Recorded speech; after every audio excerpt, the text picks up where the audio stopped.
Continuamos con esta serie especial en que te he venido contando la historia de la comunión en la mano. En la primera emisión te conté cómo Jesús instituyó la Eucaristía dando la comunión en la mano en la última cena a sus apóstoles y cómo fue que esta fue la práctica de la Iglesia durante los primeros 9 siglos.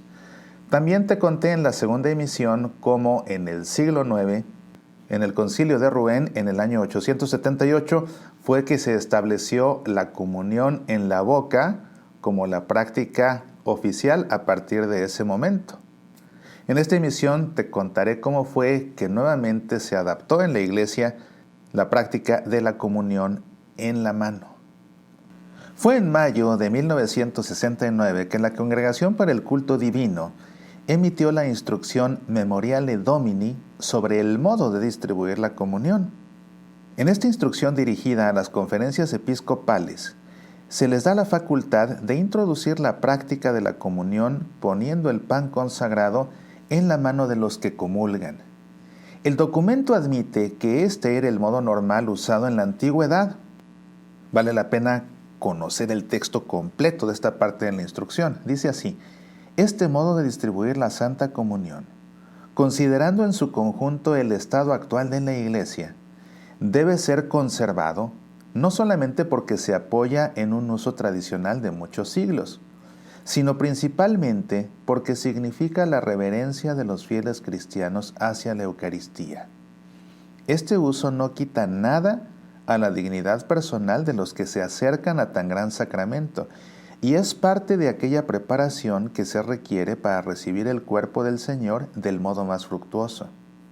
Esta reverencia significa la comunión no de pan y bebida común, sino del cuerpo y la sangre del Señor, por lo cual el pueblo de Dios participa en los bienes del sacrificio pascual, renueva la nueva alianza entre Dios y los hombres, sellada de una vez para siempre con la sangre de Cristo, y prefigura y anticipa en la fe y la esperanza el banquete escatológico en el reino del Padre.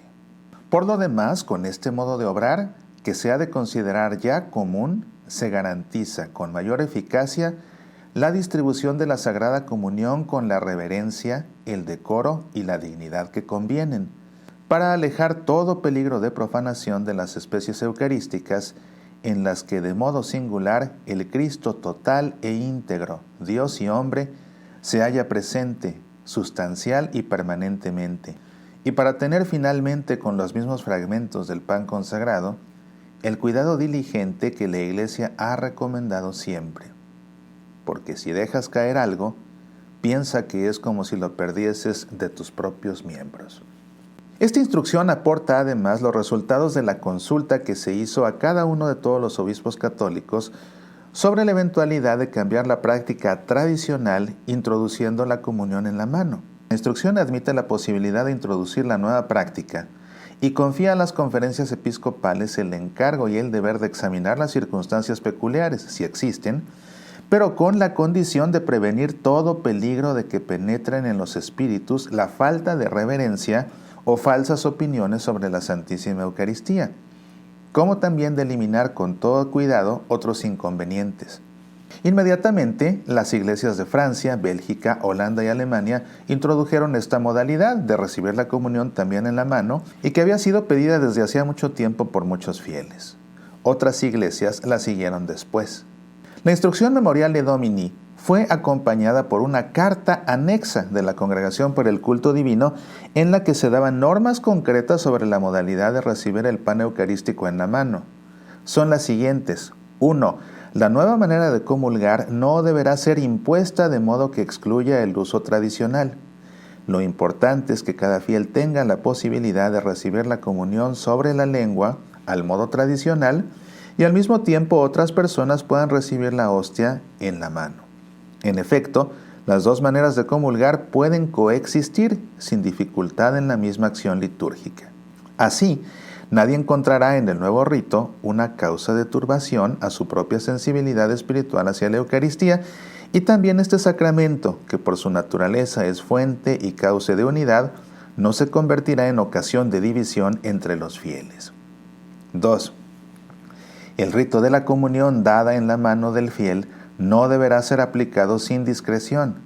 En efecto, puesto que se trata de una actitud humana, está ligada a la sensibilidad y a la preparación del que la toma. Conviene, pues, introducirlo gradualmente, comenzando por unos grupos más preparados. Es necesario, sobre todo, hacer preceder esta preparación de una catequesis adecuada para que los fieles comprendan exactamente el significado del gesto y lo realicen con el respeto debido al sacramento. El resultado de esta catequesis debe de excluir cualquier apariencia de cesión en la conciencia de la Iglesia sobre la fe en la presencia eucarística y también cualquier riesgo a que sea un peligro de profanación. 3. La posibilidad que se da al fiel de recibir en la mano y de llevar a la boca el pan eucarístico no le debe ofrecer la ocasión de considerarlo como un pan ordinario o una cosa sagrada cualquiera. Debe, al contrario, aumentar en él el sentido de su dignidad de miembro del cuerpo místico de Cristo, en el cual está insertado por el bautismo y por la gracia de la Eucaristía, y también acrecentar su fe en la gran realidad del cuerpo y de la sangre del Señor, que él toca con sus manos. Su actitud de respeto será proporcionada a lo que él comprenda. 4. Respecto a la manera de hacerlo, se podrán seguir las indicaciones de la tradición antigua que ponía en relieve la función ministerial del sacerdote y del diácono que depositaba la hostia en la mano del comulgante. En todo caso, los fieles deberán consumir la hostia antes de volver a su sitio y la intervención del ministro será subrayada con la fórmula habitual, el cuerpo de Cristo, a la cual el fiel responderá, amén. 5.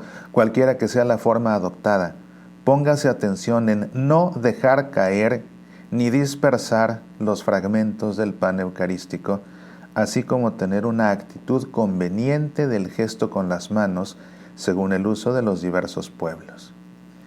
6. En el caso de la comunión bajo las 2 especies, distribuida por intinción, no está permitido depositar en la mano del fiel la hostia mojada en la sangre del Señor. 7. Los obispos que hayan permitido la introducción del nuevo modo de comulgar deben enviar a esta sagrada congregación en el plazo de 6 meses una relación sobre el resultado de esta concesión.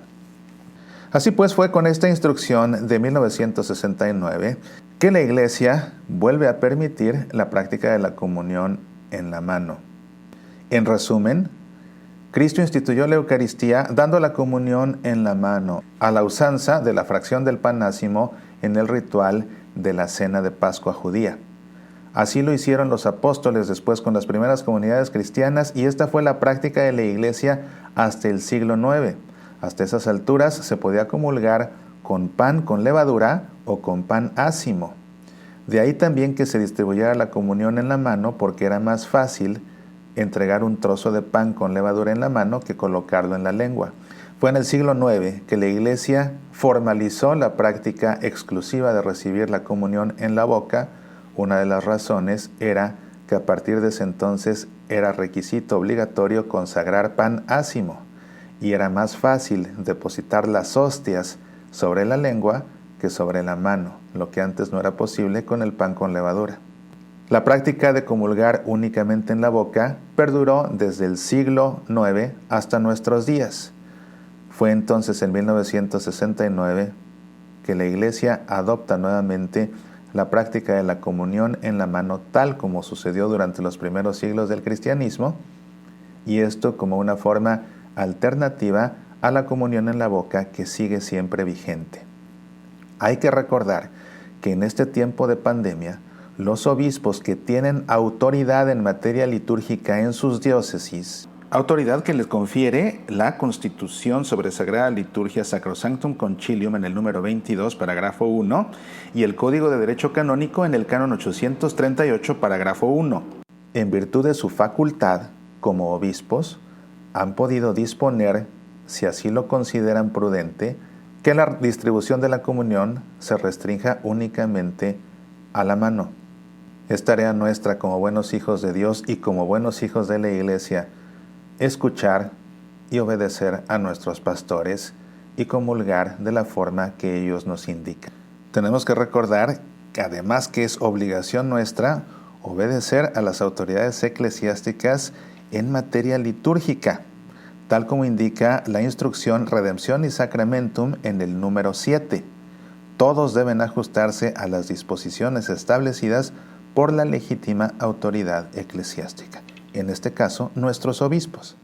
Al ir superando la pandemia, poco a poco la práctica de la comunión en la boca irá regresando.